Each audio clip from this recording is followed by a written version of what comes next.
Hello and welcome back. Today we are reading chapter 13 of the Book of Wisdom. Let's go.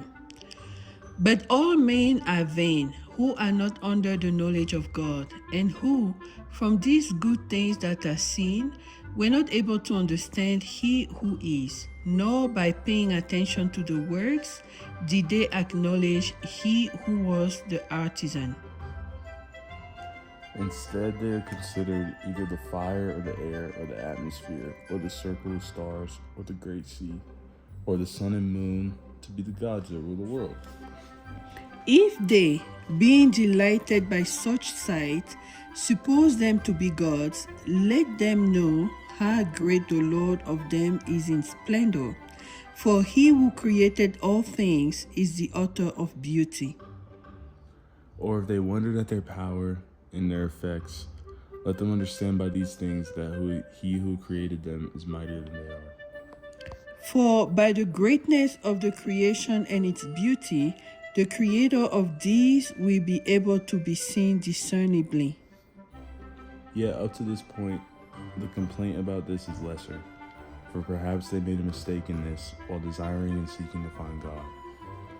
And indeed, having some familiarity with Him through His work, they search and they are persuaded because the things that they are seeing are good. But then again, neither can their debt be ignored. For if they were able to know enough so that they could value the universe, how is it they did not easily discover the Lord of it? Yet they are unhappy, and their hope is among the dead. For they have called the gods the works of their hands, of men, gold and silver, the invention of skill and the likeness of animals, or a useless stone, the work of an ancient hand.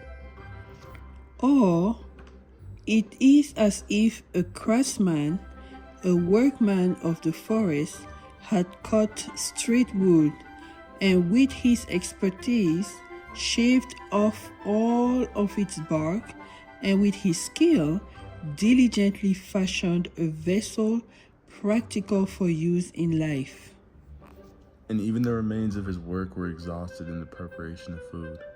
And from the remainder of this, which has become useful for nothing, a curved piece of wood and full of nuts, he diligently carves it in his spare time, and through the knowledge of his art, forms it and makes it in the image of a man.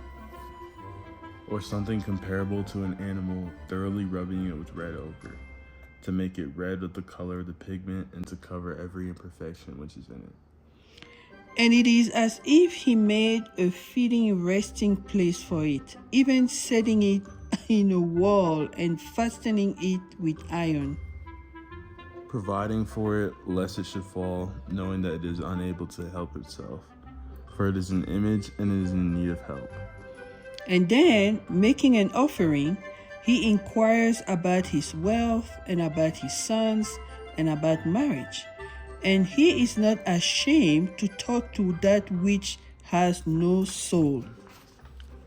And for healthy, indeed, something unhealthy is being prayed to. And for life, he petitions what is dead, and for help, he calls upon something helpless. And for a good journey, he entreats that which is unable to walk, and for acquiring, and for working, and for success in all things, he entreats that which is useless in all things.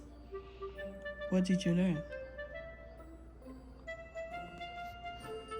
Idols are useless. Idols are all the images we make to represent God, but it's actually God who created everything, the moon, the stars, the sun, the sea.